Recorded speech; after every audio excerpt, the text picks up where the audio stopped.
The national COVID-19 vaccination program is finally gaining momentum, with people aged 35 and older receiving their shots. But government is being called out and urged to urgently vaccinate people living with comorbidities instead of the current age-based rollout. A petition has been launched to get the government to do this and to explain what advice it relied on to abandon plans to vaccinate people with pre-existing health conditions, which make them or put them at higher risk for serious illness and even death.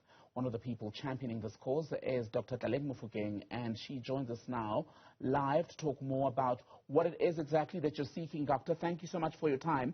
Speak to us more about the details of the petition. Good afternoon, Tamikile. Thank you very much.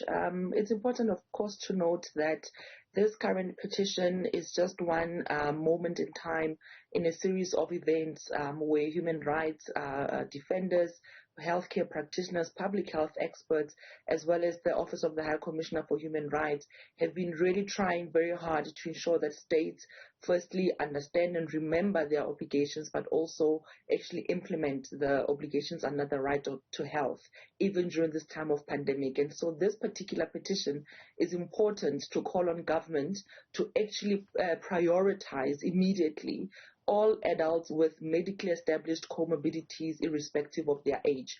What's happening now is that the national vaccine rollout, the eligibility has been only focused on age, and we know that this goes against public health standards, this goes against human rights standards, and this goes against the WHO established guidelines in terms of who should be prioritized in terms of accessing the vaccine.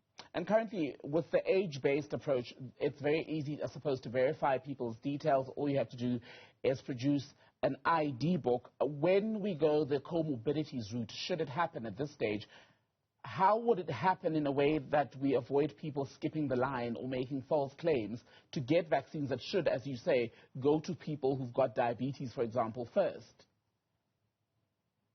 It's very important to talk about comorbidities and the fact that these are chronic illnesses. So it's very unlikely that you could be eligible for a vaccine based on an existing chronic illness, yet you do not have any proof from a medical doctor or from your local clinic or a hospital that in fact you do have this disease and you actually have been taking medication. It's also important to remember that the government already has systems, right?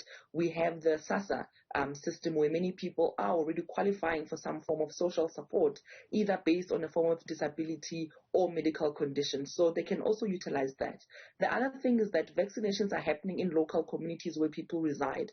If there is any doubt, I don't think it will be hard for government to come out with an equitable and fair system that doesn't cause further delays and actually enable prioritization of those who have private means to actually be able to access some form of medical assessment. We're already screening, right, before the vaccine is given for active illness in terms of COVID. So I don't think it will be hard or unimaginable to think that the government can come up with a plan to make sure that local communities and local clinics are better able to be able to assess people and assist them accordingly, which will actually help us in terms of our rollout, because we shouldn't actually focusing on these isolated vaccine sites. We should be making sure that every single clinic, every single hospital in this country is geared and ready to become a vaccine site. And as the more vaccines come into the country, more and more vaccine sites should be available, and people shouldn't be having to queue for hours on end and traveling sometimes across districts just to get a vaccine. Acting Minister Kubai yesterday in her weekly briefing said that an announcement is imminent from government in the coming days on opening up the vaccination drive to that age group 18 to 34.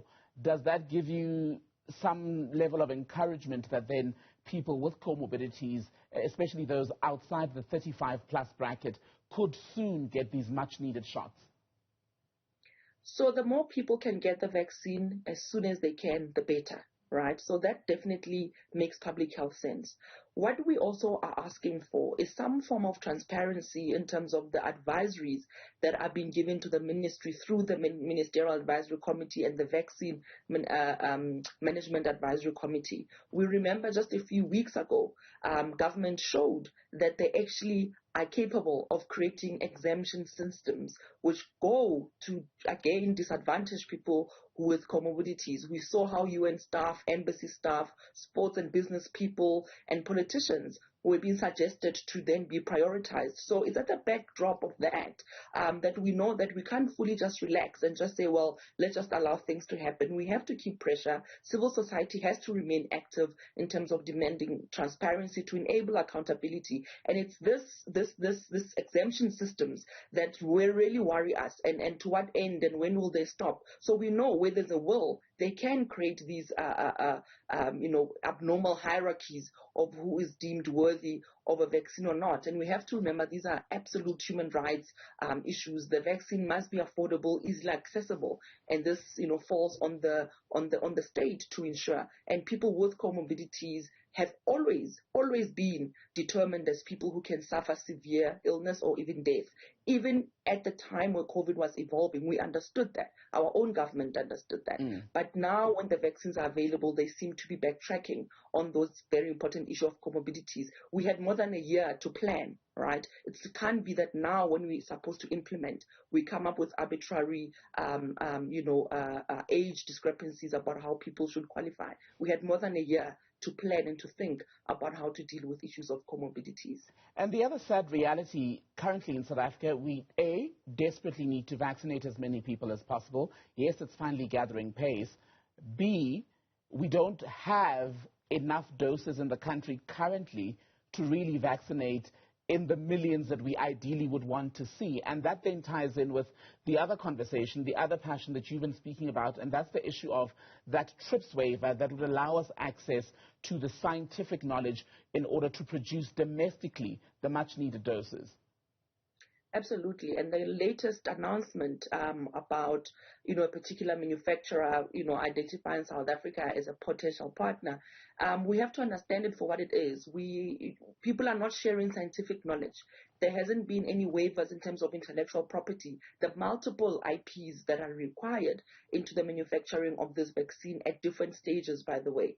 We are just filling vials. And we remember also a few weeks ago what happened when there was a contamination in Baltimore, how that affected South Africa's ability to then continue filling those vials in the country. So we cannot accept a donation type of system. We cannot accept a system where pharmaceuticals are drip feeding us end product for us to just fill and then claim that we are manufacturing vaccines in this country. We have to, of course, still support international cooperation and demand assistance. And I think this is why it's important to just remind everyone, earlier this year, in fact, HJI and myself in my capacity as a UN rapporteur went to court to actually bring about expert affidavits on why the government should be trusted and why the government must lead in terms of coming up with one country plan to advance health equity. So it's really about fighting the global inequality, what we now call vaccine apartheid, versus